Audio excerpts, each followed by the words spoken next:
ശരിക്കും നമ്മൾ ഇത് ഒരു പരിണാമമായിട്ടാണ് അത് സംഭവിക്കുന്നത്.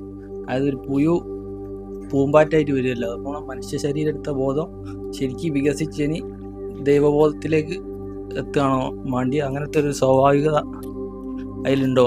അതറിയാണ്ട് ജീവിക്കുന്നവരാണോ ബാക്കിയുള്ളവർ? അതായത് ഇപ്പൊ കുട്ടികളുണ്ട്.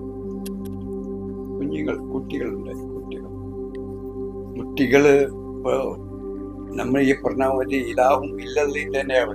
ആ ശിവനും ശിവ അവതാരം തന്നെ അവർക്ക് ഞാൻ എന്താന്നുള്ള ബോധമില്ല. എന്താണ് ഏതാണ് ഇങ്ങനെ അറിയില്ല, ബോധമില്ല. അങ്ങനെ ഓരോ മതവും ഓരോ സങ്കല്പ നിഗമനത്തിന്റെ ആളുകളും പ്രഭാഷണക്കാരും പറഞ്ഞു കൊടുക്കുന്നതനുസരിച്ച് അങ്ങനെ എൻ്റെ പിന്നാലെ പോവാണ്.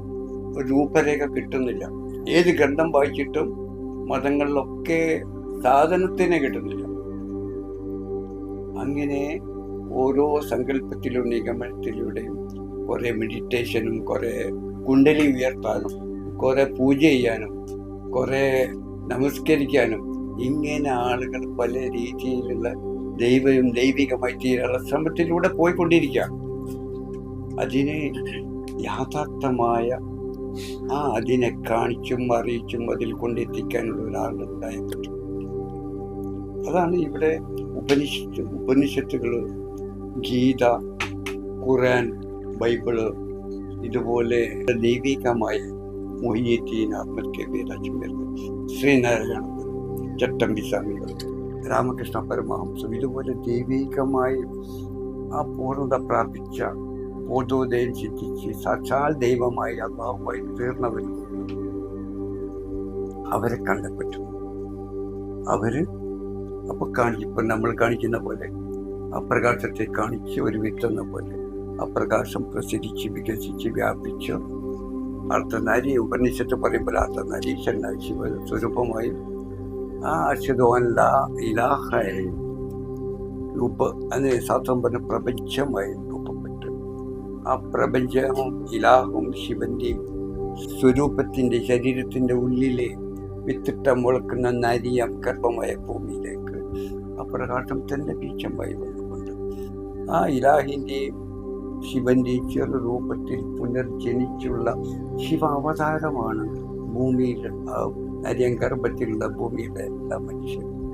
ആ ഇലാഹിന്റെ ഗർഭത്തിൽ ആ പ്രകാശം തന്നെ ബീജമായി വന്ന ആ ഇലാഹിന് പറഞ്ഞ ഇല്ലയാണ് മനുഷ്യരെല്ലാവരും. അതാണ് അന്നമ്മ എന്ന് ഒക്കെ ഈ കുഞ്ഞുങ്ങൾക്ക് കാണിച്ചും പറഞ്ഞു അതിലൂടെ സഞ്ചരിപ്പിച്ച് ചിന്തിപ്പിച്ച് അതാണ് ഞാനെന്ന യാഥാർത്ഥ ബോധ്യത വരുത്താൻ ആള് വേണം.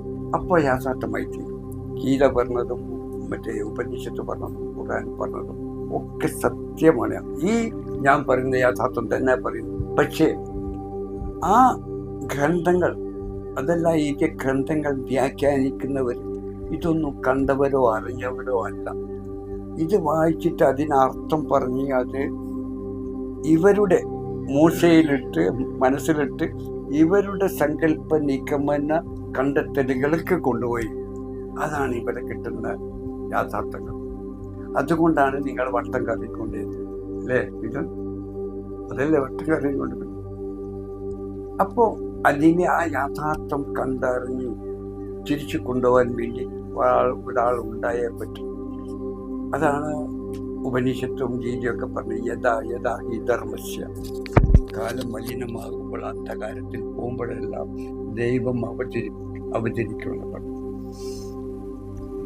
അതാണ് ഇപ്പൊ ഒരുപാട് തരീഖത്തുകളോ ഗുരുക്കന്മാരോ സാമ്യന്മാരോ ഗുരുക്കന്മാരൊക്കെ ഉണ്ടല്ലോ. ഇതുപോലെ യാഥാർത്ഥ്യത്തിലേക്ക് കൊണ്ടുപോയി അർദ്ധനാരീശ്വരനെ ശിവനാക്കി തീർക്കാനില്ല, ഇലാഹയും ഇലല്ലയാക്കി തീർക്കാനും കഴിയുന്നില്ല. ആ ദിക്ർ ചൊല്ലി നടന്നോളാനാ പറഞ്ഞു. ആ ശിവ ശിവ ശിവ രാം രാം രാം എന്ന് പറഞ്ഞ് നടന്നോളാനാ പറഞ്ഞു. അതുകൊണ്ട് എന്താ കിട്ടുക? നമ്മൾ അതല്ല പറഞ്ഞു നിങ്ങളോട്. ഈ യാഥാർത്ഥ്യത്തെ കാണിച്ചെന്ന് നിങ്ങൾ ഇതിലൂടെ എപ്പോഴും നിങ്ങളുടെ മൈൻഡ് അതിലൂടെ പോയി നിങ്ങൾ എത്തുന്ന യഥാർത്ഥത്തിലേക്ക് ചെന്നെത്തിയായി തീരാം.